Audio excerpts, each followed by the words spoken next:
Hi, my name's Carolyn Clark, and I'm here today to interview a very special person whose name will go with Armando. Armando F Sanchez is a well-known oral historian, an expert on espionage during the world of Cold War and its global impact. It's something that we are looking at from a perspective that's personal. I hope you enjoy it. I won't be asking questions that aren't curious ones. And I'm doing this for the public so we can all have a sense of where he came from and where it all started for him and why his passion for Cold War history has carried him so far. So anyway, we'll start with saying hello to Armando Sanchez. He is also, if I may just go through a little bit of his bio, a CEO of his own production, Armando F Sanchez Production, and he has a global media outreach, as well as knowing that he takes cruises quite seriously. Not cruise missiles here, he's done that in his past, but this time cruises being where he goes to tell his story. Let's get started. Armando, I see you're on the beach there. You've chosen a background that suits you. Tell me about it. Well, my wife and I, Trini, have traveled all 7 continents, and there are some favorite places that we have, and Chile is one of them. It's so remote in so many ways, and yet the people are wonderful. So I took this image as a reminder of that area. But there are so many places around the world that just I'm overwhelmed, and I'm always in awe how pictures can never do it justice. You have to go there. That's what I'm looking forward to also. And for today, given that we are in just the cusp of 2021, where things are turning and some places are becoming more accessible after COVID, we're looking back at some of the things that were unsettling to people of our generation growing up. I'm almost the same age as you. I will say Much no younger. further discussion, but a child of the 1950s. And I think these things in common have threaded the eye of the needle for this interview. I'd like you to tell us about your background, particularly with how you did two things at the same time. You managed to keep secrets for so many decades as a child growing up, and you also managed to unleash them in a good way at this time when it's time to look back and figure out what was the Cold War all about, and is it still around? I'm gonna work backwards. Are we still in the Cold War? Yes. The second one or the third one, we are moving into a different era, but it has different implications. So let me go back to the other one, the original Cold War, 1947, if you will, to 1991. It's a story that binds all of us on the planet because we all experienced it no matter where we were on the planet, some closer to it than others, those in the US, those in the Soviet Union of the time, those in Europe, felt the brunt of it, and it's not a history that we see in the books like the Roman history or Carthagena. This is a history we lived through, we experienced it, and in some ways people have begun to forget what happened. Case in point, I still remember throwing ourselves under the desks to practice nuclear attacks. Now, I always remember the tables we went under were wooden tables, so that wasn't going to help. And we were in San Diego, and the reality was if we were hit, we were never going to know. So, I also ran into someone who was in Michigan, and they said that back there, what they did is they put the blood type on their arms. They tattooed them on the chest, children. I didn't know that until recently. I mean, so the Wow. stories are very, very personal. And I want to help people awaken the stories of how they were involved, how they were impacted.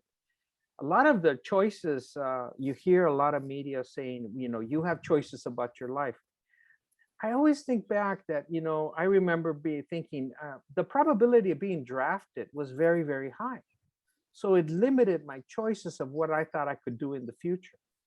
it impacted, my family, being drafted, my father into the war, people that died, people that actually worked as part of the Cold War projects that don't even know they did it.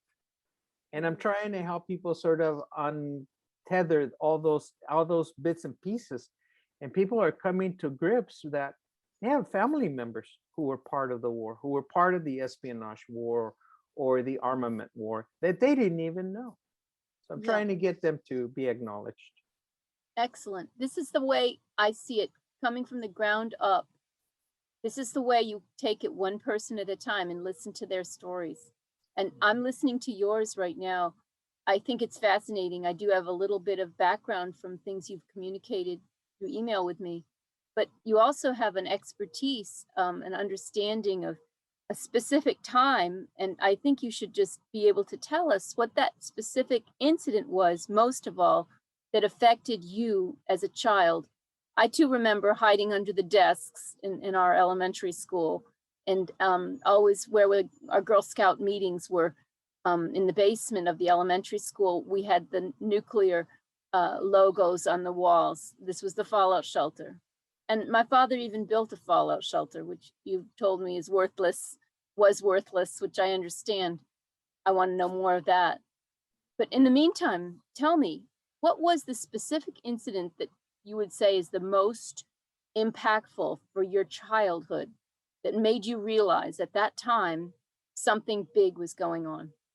The story I tell is of my father. I was 6 years old, and very rapidly, my father left home. There was no anger, there was no discussion, there was no, turmoil that built up, for example, that I thought, oh, my father left because he got angry with my mom or vice versa. No, he's just sort of gone. And if he said goodbye to me, I don't remember it, but it was like all of a sudden something vanished in my life and left me very, very open. And I love my dad dearly. I hang out with him a lot. And all of a sudden I didn't see him for a very long time. And I couldn't quite word it, where is my father? And my mother says, well, he'll come back. He'll come back. And this went on for almost 2 years. He did come like one day here and one day there. But I would receive postcards from different parts of the world, and many of them from the United States, from my father, thinking of you, I miss you, I hope you're okay. And I would get these postcards randomly, and I never knew why I was getting them or where was he. No matter what I asked, I couldn't get an answer for it. And even when he finally came back 2 years later, and I remember the exact day he walked in and the exact moment I saw him again, and he said, I'm not leaving again. He never quite could tell me what he did. He gave me innuendos. He would sort of make faces. He says, well, I hope you got my postcards. I said, yeah, I take them to school and everybody's, wow, this is really great. Where did your dad send them from? Or what was he doing? And I said, I don't know.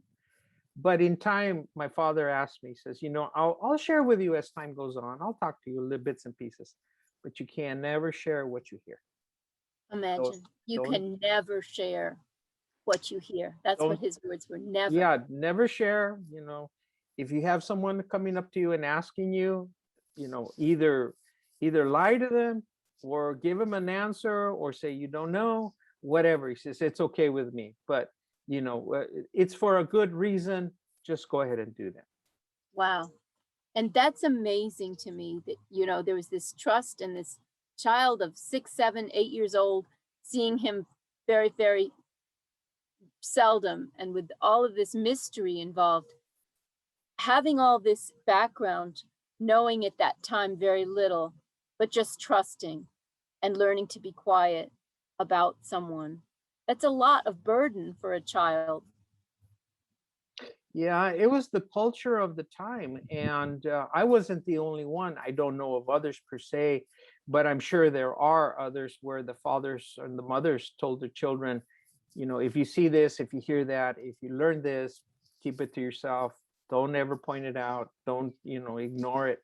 And it had to be. That was the way it had to be done. And there was really no choice of the time. We were curious. We wanted to know, but by the same token, we were told not to know. So, it evolved in time. That's a kind of double vision that children, they have a wonderful sense of what's true and also what's dangerous. I always feel like that's that quote of out of the mouths of babes, wisdom rushes. It's something, an old saying that, you know, children tell the truth. And when you're that young, to have to be hushed about it and then to find out later what really happened.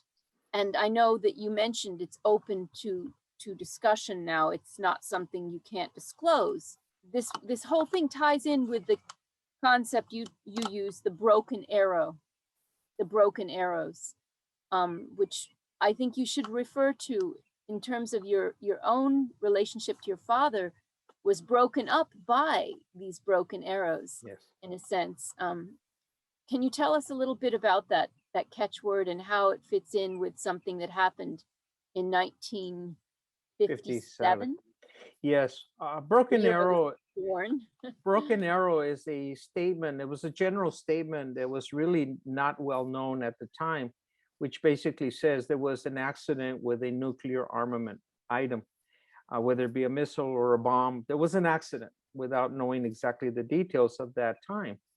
And the very first broken arrow, which was happened to be a B-36 Convair, a bomber, which my father was part of the company. And he had really good security clearance. And what happened is the plane was flying over Albuquerque and an accident happened. Somebody pulled the wrong switch and the bomb dropped right out of the plane, and it busted the doors open and it landed and it exploded, but not the main core, just the outside of it.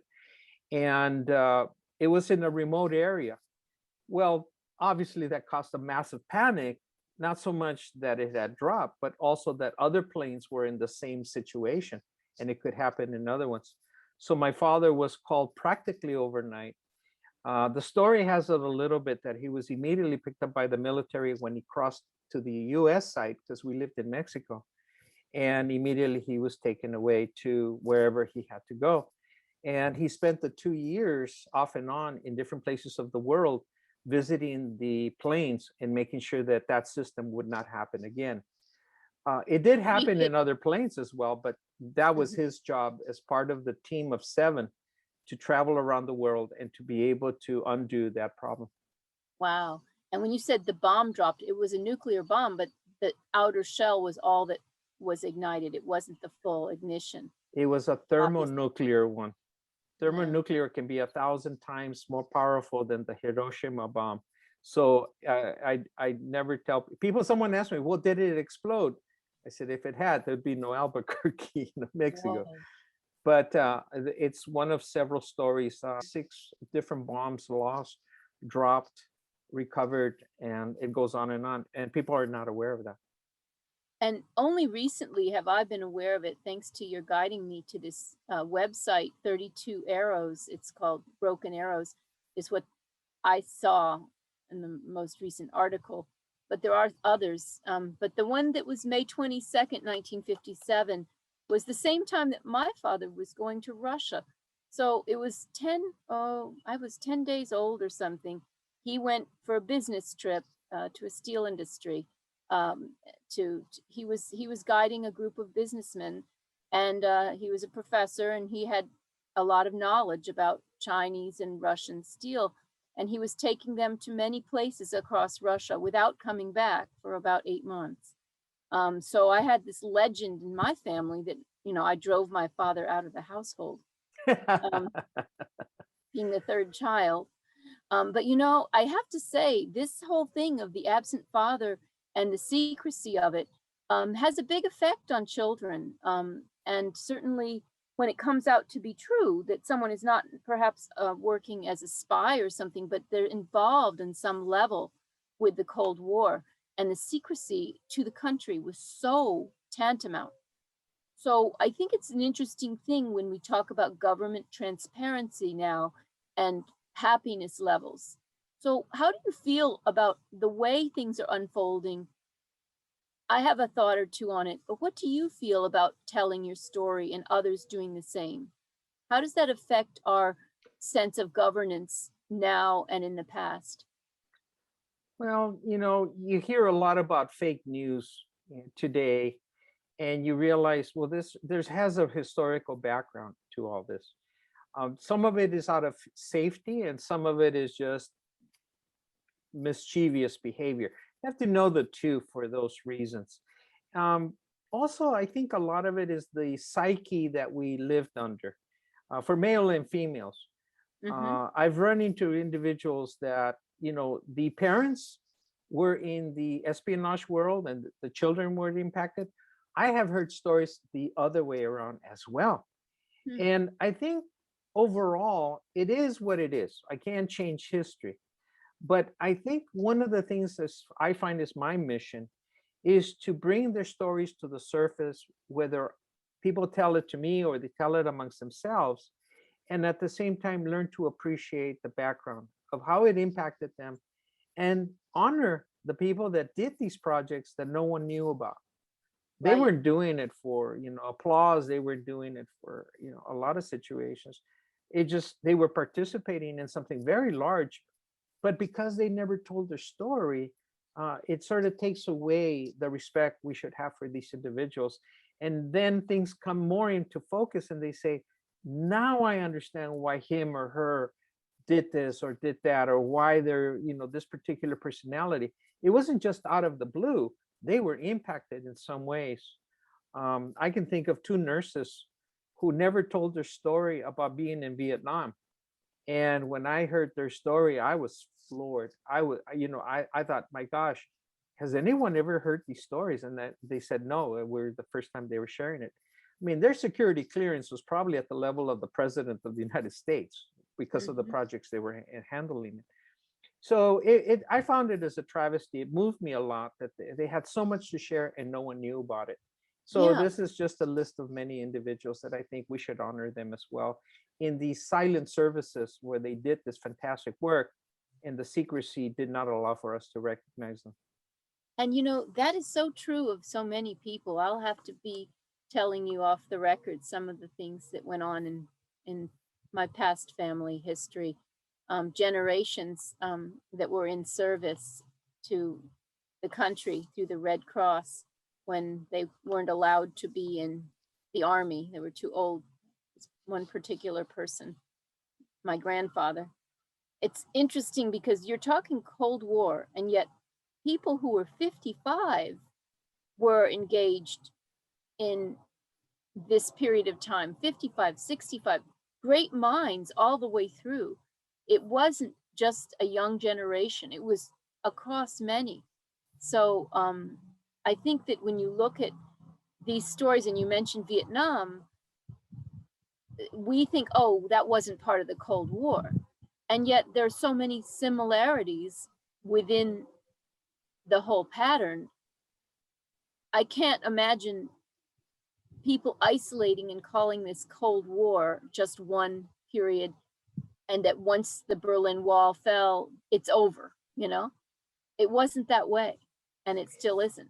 It was categorized that way, but you know, if you take incidents, bits and pieces, i.e., Vietnam War disconnected from Korean War, disconnected from entering Afghanistan, a lot of things don't make sense. But if you take them all together and you find there is a common thread between all of it, and that one led to the other, then the package starts to fall in place, and that's really what happens here. Now, let me point out for a second, as you said, at some other time, I would venture to say that your father, while he was in China and Russia at that time, Well, he couldn't get into China, but okay, that but was he was in different. the Soviet Union. Mhm. So chances are he was doing a certain amount of espionage work. Now, whether he knew it or not is a different category. But chances are, because of that period of time, most persons that were involved and were in the country were doing a certain amount of investigating. He was researching, and he was carrying on with a group of businessmen. And then when he came back, he was told he couldn't publish his work, and he was furious about that. So Well, he was going, and he must not have known that he would be in that boat, because he didn't want to spend 8 months of his time even away from me. Uh, chances so are chances are Yeah. he wrote reports and they were taken from him, and then he was told he could not publicize them. And that was partly because of the McCarthy era, and the businessmen were afraid that they would be affiliated with that hatred. With the McCarthy era, everyone was being accused of being a communist. And so, you know, there was a lot, not everyone, but a lot of people were suffering, their careers were suffered terribly. And so I believe that there was a decision made higher up that he wasn't allowed to carry on with his research in America at the time. And yet, and yet, this is what I'm saying. We benefited from getting that research done. Right, someone did. Yeah. We did, you know, as a country, if we learned what they could or could not do because of the metallurgy background that he investigated, there was a positive reaction to that. Yet again, did we recognize that? I think he knew, but I think kind of service. Right. he sort of knew under the ground that he was providing an insightful service that we needed in that way. When I use the word espionage, people really think of just spies and 007s. Yeah. Well, it's not that. It's much broader than that. It was the purpose intent. It wasn't just pure scientific research. There was a military background behind it. And because of the time, I would say, I would be surprised that it was closely tied to that. And Carolyn, I want to go back and answer your other question that you raised about bunkers, or people were building bomb shelters in back of their house. I interviewed someone that put out public information in that area, and we were laughing. What else could we do? Number A, the bunkers had to absorb air. So, you know, the moment you brought in air from the outside, had there been an atomic explosion, that would have been useless. Number two, the radiation aspect of the hydrogen bombs permeates the surface of the earth. So once it would go underground, people were exposed no matter what, unless you were in a totally contained box of lead. Then the lead would kill you. So that's the other problem. The other aspect is you'd have to stay in this box for about 1,000 years before you could come up. Okay, so that's the other aspect. And then the other thing is that we have EMP bombs. Thermonuclear bombs is really an old thing. It's probably outdated in many ways. I'm not sure if you're familiar with EMPs. A little bit. EMPs, basically, it's a burst and it burns up every piece of electronics, and you can't put it back together again. It's all fried up. So basically, you kill people slowly through a long, long process, but nothing works. Nothing mechanical. Everything is gone. But the buildings and everything is intact. People are, you know, walking around. But we're sent back to the pre-caveman era instantly. So, you know, the whole idea of going underground in the hole wasn't going to do very much. So that's what I'm saying. It was counterproductive, but it was a psychological response that people grabbed onto as some kind of hope, when ultimately it really was of no use at all. And that's a very interesting possibility. Even today, there are people who are survivalists and such all over the world, creating bunkers for themselves. And I'm sure there are many people who would like to ignore all the advice you just mentioned. You can, people are free to ignore whatever they want, but they're free to believe what they want, right? the science is the nuclear. Yeah, the science is the atomic explosion on the worldwide basis would decimate everything. So yeah, and I also had a neighbor friend who wanted me to go to Chernobyl with her. She was part of a group that was helping people in Chernobyl. She was a social worker, and she needed a teacher to come with her. Unfortunately, she did pass away of a very unusual kind of cancer. I don't know if it was related to her multiple visits, extended visits to Chernobyl, but she really gave her life in service to these people. Wow. And I really feel for her. You know, she's gone now, but she was a wonderful influence on me, although I didn't take the trip with her because I had young children at the time and I couldn't leave them. But it was an amazing thing for me to see and hear how people in Chernobyl were surviving and how the radiation was affecting everything. And it's not over. No, So, no, for thousands of years, it's not over. yeah, it's not over. So we look at nuclear, these nuclear incidents and the camouflage that is put into the efforts even now trying to keep things off the radar of people so we don't have to worry so much. But I think that the fact is these services to the country were heightened by the Kennedy era. And we all had such dedication to President Kennedy. Always this phrase of what your country can do for you, but what you can do for your country. And growing up in the 50s, that was ringing in our ears.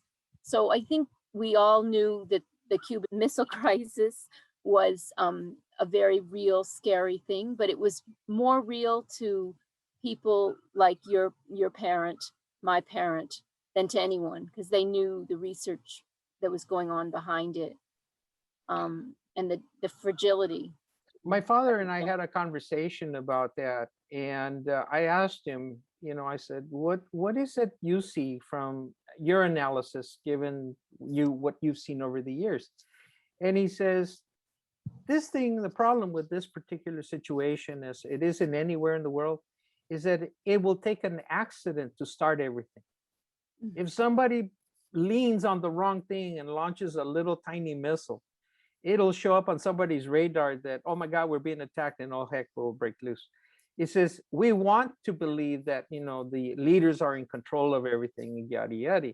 This is, but by the same token, it won't take more than a little accident. So I started to analyze and study the Cold War era, and also specifically that era. And I was shocked to find that the missiles that were on some of the beaches in Cuba had no central control. Each one was individually launched. So if someone had by accident fallen and leaned on the right button, he would have launched it. The fact that it did not happen is what I marvel. Yeah. And he says that, all these planes are running around. Some of them are getting shot at. There was a U-2 shot at over the island. He says, you're walking into a room full of firecrackers, and someone is going to light a match for whatever reason, to smoke a cigarette and take the place to smithereens. That's the scary part. And it should have never gotten to that point for a variety of reasons. I call it, and I analyze it from that perspective, a failure of espionage.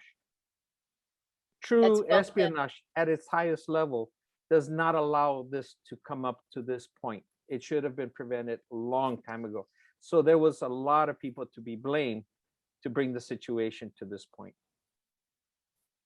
And the fact that things can happen once, they can happen again. As we all know, history repeats itself in different ways than we expect, of course. But I believe that this nice view of espionage as kind of a guardianship, a guardian for the world, I like that you have the positive spin on it like that. And that you said espionage should not let it have happened. It shouldn't have gotten to that point. That's true. When I do my presentations on the cruise ships, on top of other places, I always talk of Pearl Harbor, South Korea, Vietnam, a lot of incidents as a failure of the espionage world. It was their responsibility to anticipate, prevent it. 9/11 is another one. That there were incidents of information that were available. It's just the people that were supposed to listen to it didn't heed what they were hearing. Some people were actually to the point of disbelief that such a thing could happen. Brings me the stories of a couple of B-52 pilots that I talked to. And so sometimes it's just incidents where failure to take on responsibility and to heed the information is really the cause. And if an incident hits the newspaper, it's because somebody failed to prevent it. And that's what espionage is really created to do. When you say an incident hits the newspaper, it's implying then that there are things that happen that don't hit the newspaper. Absolutely. There are thousands of situations that happened that never hit the news. And who do we credit? These individuals were credited maybe in some secret room. They were patted in the back. They were maybe given some money for their work, which is fine. I think it's a wonderful reward. But I think the story should be told on a much grander scale. And I'll Mhm. give you an example. Ambassador Sweeney, U.S. Yeah. Ambassador Sweeney.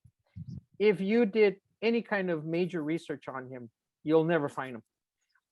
When the story came to me, I couldn't find him, but it came from Sandia uh, Laboratories.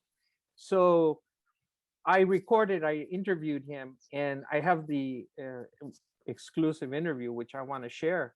But it sort of highlights what people did to prevent war. And I'll give you just the synopsis of it.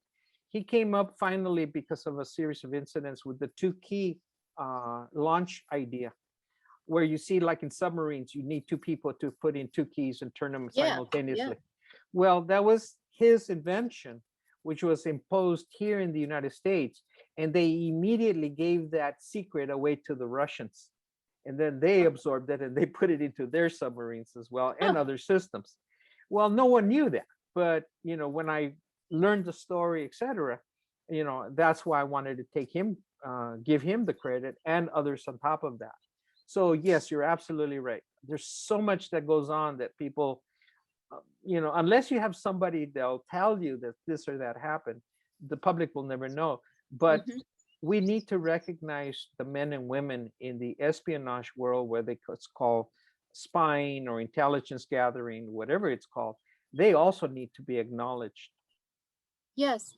And I believe that it's a thing of safety. Over 50 years have gone by, and you have these disclosure statements Mhm. in general as a writer or as an oral historian.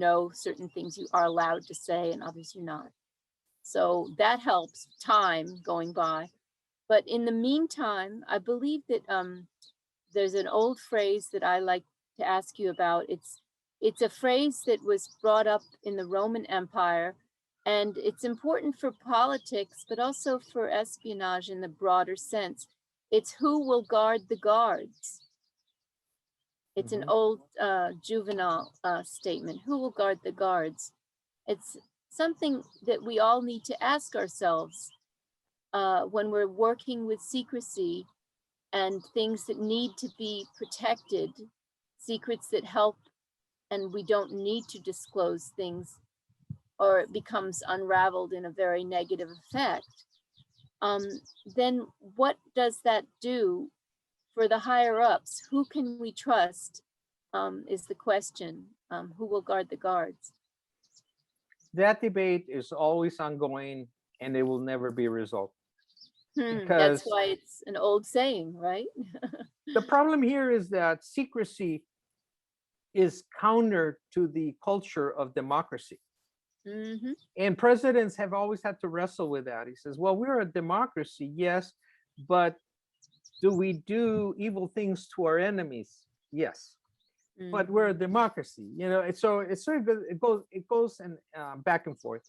Individuals are caught in the middle of this. People who have very, very powerful and very strong religious commitments, all of a sudden, who find themselves working in an administration or an organization, does exactly the opposite of that. You know, Hmm. it's very corrupt. You work with very corrupt people, very dangerous people. Uh, the possibility of torture and death is on a continuous basis. So balancing the religious fervor that one has with the realities of the world the way it is very difficult. It's a very complex issue. But there's been periods of time when the United States has said formally, spying on our friends is not very gentleman like of us, and Yes. they proceeded not to, and they paid the price for that. It's something that will always be there. The underthread of the underworld of espionage is part of our nature, Mhm. but we tend to talk away from it. And that's the part I want to bring back and says no, because we're letting go of a lot of people who have done a lot of fantastic work to keep us all safe, because Yeah. they were at that level. and they have to be acknowledged as well. That's good. And I think bringing up these issues will also help us to understand what is the importance of secrecy in our society today. And in our, particularly in the United States, with a lot of idealism in our background, how do we reconcile these differences of Mhm. thought? So, going back to just having the people in your family, in your immediate stories, going back to some of those, I would like to hear more of what really shaped you and made you realize. There were some anecdotes that you had outlined for me. But I want to stress also that your second most fascinating aspect to me is that you've done so much for the Latino of people that you are coming in contact with throughout your life. And I say group in the sense of a matrix of people, and that you worked so much with outreach for um, decades in this. And you chose not to go into espionage when you had a door open to that career. You chose instead to do wonderful charitable works with media. And I would like to hear a little bit more about that. There are some things that happen in my life that I'm not happy about. I was recruited by several agencies. I mean, I share it as for that. Yeah, I was recruited by the Mexican cartel, the DEA, the CIA, others. At the time, it seemed proper to do what needed to be done. But over the years, I found that there was more to life than just that world, and needed to do something positive. There was something that would give me a sense of satisfaction that I controlled. There's so much going on in the world that is so dangerous, and it's so negative, and it's so brutal, that I needed something that would give me a sense of redemption, of feeling better about myself. And hopefully also for my father, he always felt the stress of what he did or what he was working on, and yet he felt like this was wrong. As a human, this was, a lot of things were going wrong, but it was the time, it was the pressure of the incident of the Cold War. So I'm very happy to do the interviews, but through the process, I also highlight individuals. I have found veterans who have done great jobs that no one recognized. I start to acknowledge my two uncles. So their work was always very, very secret. I learned about it more in college. They were rebuilding the aircraft in Laos for the Green Berets, but we were never in Laos. So Uh-huh. uh, they were there as civilians. Uh-huh. And again, how my family got caught into all this whirlwind, that's a different story. But I think they should be acknowledged, because yes, they did very well. They came out of the war somewhat wealthy, um, because of the process, the way things. But the whole idea that they couldn't share their labor or their contributions, and there are other individuals like that. The Navajo code talkers is another one that I always mention. Thank goodness there's a movie about them, and but to learn their story firsthand, how they contributed to the well-being of the nation. And when I see people saying, well, Indians should go back to India, even though that doesn't make sense. But the whole idea is they're at the forefront of contributing as well. Can you please repeat for me the name of that group that you speak of the Navajo? The Navajo code talkers, where they were using their language because it was secretive. The no, even if people overheard them, they didn't recognize the language. So the Navajos were using their language to do essential communication. What people did not know is that if they were going to be captured, the lieutenants that were always following them had orders to shoot them on the spot so they wouldn't fall on enemy hands. God. So we don't think of Native Americans contributing, but this is only one of many stories where they were very much part of it. And it goes on and on. The tribe, the group of the Japanese who were in internment camps here in the U.S., volunteering to go to war and going to Europe. Those are stories I don't want lost. So Absolutely. this anti-Asian category, I think, you don't understand. Let me add one more thing in here, and something that I think is very critical. People in the middle of the United States all of a sudden see Pakistanians or Indians or something putting up a shop, and all of a sudden people are outraged that someone's taking away their work. What they don't understand sometimes is these people were contributing to the well-being of the nation, maybe in the espionage world in their country, and then they had to be pulled out and brought to the US for safety purposes. So Right. people don't understand that these people are heroes. They're Yes. patriots. Yes. And they were put there by protection so that they could lift themselves up. And people think, oh, they came here and take away our resources. I said, quite the contrary, they're saving us. So That it's is a very important point. Yep. those points really nudge me a great deal, and I figure, how can I get their stories further out there so that people understand that these are heroes? They're not just someone who came here to take away anything. And this is so true because it's generational too. This is what you talk about, family, generational dedication, trying to bring things to light at a certain time is so important when it's safe to do so. And that's important. And now perhaps there are missions we cannot talk about, a lot of them, that may not be coming to light now and should indeed come to light at the right time. If we don't bring up the stories, I think we lose part of our history, a large portion. Absolutely. But at the different and the higher level, if we don't come to acknowledge the individuals, even on a family level, the individuals who did this work, then I think it's a travesty for the family itself. One story, if I can slip it in there, Of is that course. only recently, within the last 2 years, this gentleman told his wife that his job in the Navy was in a very highly, highly secretive project, um, dealing with tapping into the cables of the Soviet Union near the Soviet Union. But his wife never knew what he did until recently. And she got bits and pieces, but she couldn't make the whole idea of what exactly he did and why he was the way he was.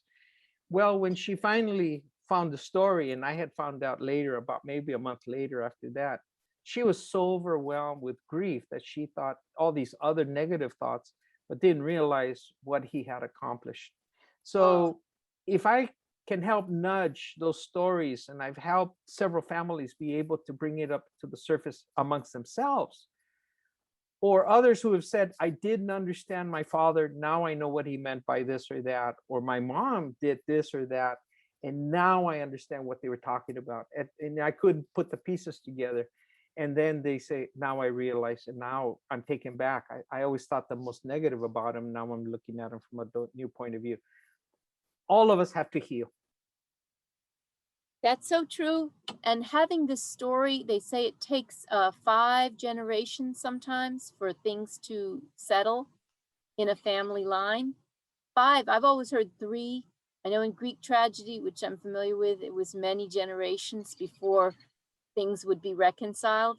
But would you also mention, please, and I don't know when you'll edit this in, but your wonderful mother and her contribution to your evolution of secrecy in your family? Because so far you've been mentioning your father's association. If you will tell us briefly about the remarkable mother of yours and a little more about her.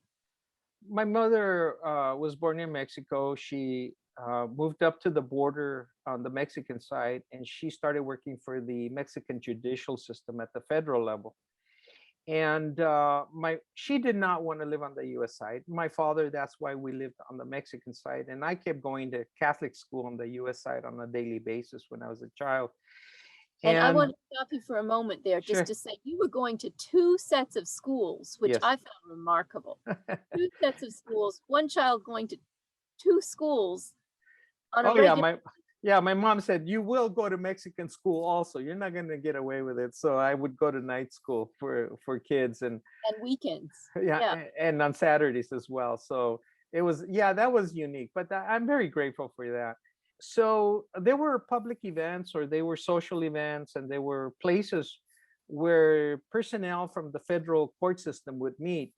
They would meet sometimes in the corner, and sometimes a little too much drinking went on, and they started talking and they started sharing, and I saw a lot of negotiations going on in the back rooms, because I was running around, walking around. They thought I was oblivious to what was going on, but I started to realize they were talking about very large things, and some of it, unfortunately, led to violence. And the negotiations was going on, and there was no way my mother could plug my ears. I mean, it was just part of the household. So in time, my mother took me aside. I don't think she knew really totally that my father had told me not to say anything and be secretive. Uh-huh. So I got the same message, but I got it in Spanish. She says, whatever you hear, never talk about it, never mention it, never. It was almost verbatim, but for a different purpose. Could you say So it in Spanish? Can you say that? Say the quote that your mother said, if you have her words. How would you say that si in alguien Spanish? te pregunta, no oíste nada, no sabes nada, no entendiste nada, y no comprendiste nada. So nada was a wonderful word. Mm-hmm. And so I started to realize that it was okay to start lying, and because I couldn't play dumb all the time. I was somewhat intelligent, but I said, yo oí esto, yo oí lo otro, and I started to make up my own stories. And my mother would come up and pat me. She says, "Hey, let's keep doing that." Wow. So how often do you get parents to say, "What a great job you did," And Oh, then I'd go to Catholic school during the day, and I think, it's just, this. But I wasn't the only one. I mean, other children, I'm sure, were in the same boat as I was. How do we work this out? You had to create a multi-level point of perspective, and this is, here I can do this, and there I can't do that. And it's yes. helped me my whole life to understand the different situations. And actually, I almost laugh at this, but it's a skill that a lot of agencies really liked about me, that I had the ability to look them straight in the eye and lie to them.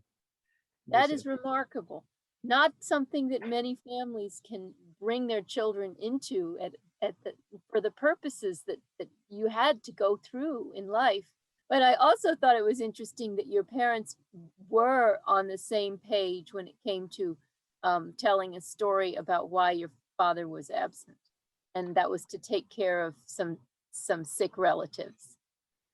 yeah, that was the cover story I was given. And I knew my father was an orphan. Actually, my mother was an orphan too. So I had to be careful about how I used that story. The thing was that my father continued in the secret aeronautic projects all the way through until his later ages. And even at his last year, he was working with B-2 bombers. And I got to see bits and pieces of things, and I would pick it up. He'd happen to have it in the shirt. I'd pick it up and I say, well, what is this, Dad? And he'd sort of tell me, but he wouldn't tell me. And he'd tell me in very innuendo. I say, oh, okay, we're still dealing with that stuff. He says, but Ah, you'll see this stuff later on. It'll be, very popular very soon. But he was always working on that. He worked mhm. on the Gemini project in Burbank, and I didn't learn that until maybe 10 years later when I saw the Gemini take off, and he says, I worked on that. And then Wow. later I could ask him questions. So Mhm. I'm very proud of my parents, but by the same token, it put me in a moral dilemma that I had to Exactly. work out, and it did take its toll, but in time it was necessary.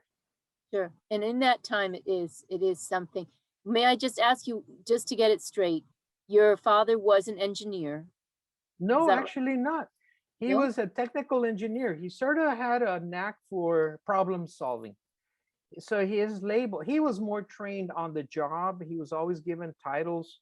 He had a stack of certificates that he had. He was Yeah. always a fantastic learner, but his job was always troubleshooting. Uh-huh. The engineer says we don't know why it doesn't work, and then that's where he would come in, and they would bring him in, Wow. and he would sometimes even sleep inside the areas or where the planes were, and he'd sit there and study it and look at it and come up with some crazy contraption ideas. So he was excellent at thinking out of the box, and I Oh. thank him for that, because my wife always tells me, says, where do you come up with all these crazy ideas? I say, I guess it's my father. But taking responsibility for the gifts that are given to you, that's why I mention it. And that's certainly something that you've done as a child. I think it's wonderful, the culture of lying, and the culture of Catholic school that you were in, and the fact that you were in two schools, and bilingual, all the way through, seeing things from a different perspective as a young child has made you a very, very diverse person and very wonderful father. Your own children do some amazing things now too. Now they're grown. Your family is amazing to me, and your wonderful school teacher wife. A gift for keeping you happy, and going on cruises with you as well. You must be feeling at this time, let's get this out there and let's see who else will come to you to tell your story, and you can make a compilation You have from to, that. I have to practice what I preach. As I have participated or encouraged or developed other people's stories, I figured, I have to do mine. But it isn't my personal story, it's my family's story. And it's a story where my family also contributed to the safety of this nation as well. Yes. And others that I never knew, like I mentioned, my uncle. I've got another uncle who did a project that was part of the Israeli war. His project was very secretive. I don't know what it is about my family, but it seemed like it permeated between different individuals. But I think we all have them. I just don't think we all hear the stories. Mhm. But I at the end disagree. of the day, Family is like yours, I'm sure of it. I'm sure. But at the end of the day, I believe me, my life was never boring. I always saw things a little differently because people would tell me things. I'll give you a quick example. I'm sorry if I'm going overboard. No, not at Um, all. There's plenty of time. We were in Thailand, my wife and I, on a tour, and one of the persons that was with us, he was from Switzerland, and we were in this one particular bar. We were drinking beer and just enjoying ourselves. And he says, "I have such wonderful memories of this place during Vietnam." And I started taking in, and I thought, "What do you mean?" He says, "I made a lot of money because we were gun running through here into Laos and into Vietnam. We don't hear those stories where it wasn't all bad for some individuals." And I was on a ship maybe a couple of years ago, and this lady, she was a very dynamic lady. She was in her late 30s, and we were enjoying some drinks. And she said, "You're the lecturer on the ship?" She says, "Yeah." She says, "Well, I'm going to tell you something that I don't tell anyone else." And I said, "What's that?" She says, "I'm a gun runner and I'm very good at it. You know, she says, I Whoa. just came back from a country. I just closed a great deal. I sold a lot of armament and I'm doing really well right now. So whatever you want to drink, drinks are on me." So, you meet individuals and you realize, wow, there's a lot going on behind the scenes that you would never think of. There's a lot of people in professions that deal with this world. It is what it is. I don't make moral judgments about it. I just makes life very interesting to learn that there are many perspectives to one issue. No, that's for sure. And when you speak of gun runners, I usually say, let's not go there. Today is National Wild Horse and Horse Appreciation Day, and I particularly grew up with the Colorado cousins, my mother's side of the family, never talking about guns, even though I know that there were plenty of them. I find that gun violence across the world and gun runners and all of that is a very, very dangerous situation today. We have so many more guns than we have people. And not needed. So again, like nuclear proliferation, guns, and all of that, I take an issue with. And yet, on the personal level, you can see for yourself that even the quietest people have partaken in something like that, and they're proud because they did a good job. So I find it interesting. Well, thank Yeah, you. Thank you for that acknowledgement. And we'll pass it on to, again, individuals who did a lot of wonderful projects. And, yeah, please, if anyone's listening to this, if you think, you think you're family member did something, and even if they pass away, try to put it together and follow the lead. And if you do, you'll resuscitate their spirit and their contribution. And don't let the story go away, even if it's just kept in the family, but acknowledge it, embrace it, because it did impact the dynamics of the family, how it evolved. We're not Yes, always clear on that, but it did impact us by choices and by where we lived or decisions we made that people didn't understand. Why did they do A instead of B? Well, if you look back start enough, things will start falling together, and people can live off of that in a more positive reality. that's a wonderful thing. Thank you very much. And if you have one contact piece of information, please put it at the beginning and at the end of this program so that people will know they listen to the beginning and the end best of all. What is the contact for getting in touch with you in this kind of projects, these oral historian projects that you have? Yes, YouTube, Armando F Sanchez production. And if you have certain individuals in mind, you will be able to backtrack on there. But you can see all my shows in there. I only have maybe 200 shows. I've done maybe 2,000 of them over my lifetime. But they're all wonderful role model stories, and it adds on to it. And I'm very, very proud to say that you're one of them on my shows as well. How is I one of them? Well, I interviewed you, so that show is up posted as part of Armando Oh, F Sanchez Productions. I know. I'm just trying to say, as they say, just a poet, right? uh, Brilliant people are more than just poets. Oh, You, your group has a way of sort of confining that we're just over here on the corner, but you're actually at the threshold of most of the mindset of making people aware of many things in our lives. So keep up the great work. well, that's what I'll say for you. You've just said it for me. Thank you so much. Thank you very much, Carol. I really enjoyed your questions, and I hope to, answer more. But thank you for the opportunity, and thank you for allowing me to tell people, you know, find the stories in your family. It's closer than you believe. The contributions were huge.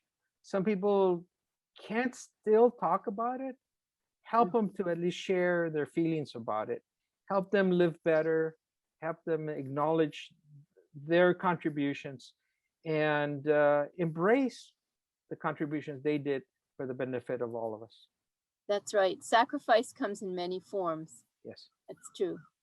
Thank you so much. I appreciate this. It really is an honor to be able to talk to you about this. And I look forward to looking for those other editions coming forth and those in the past on the YouTube in Armando Sanchez Productions. Thank you very much.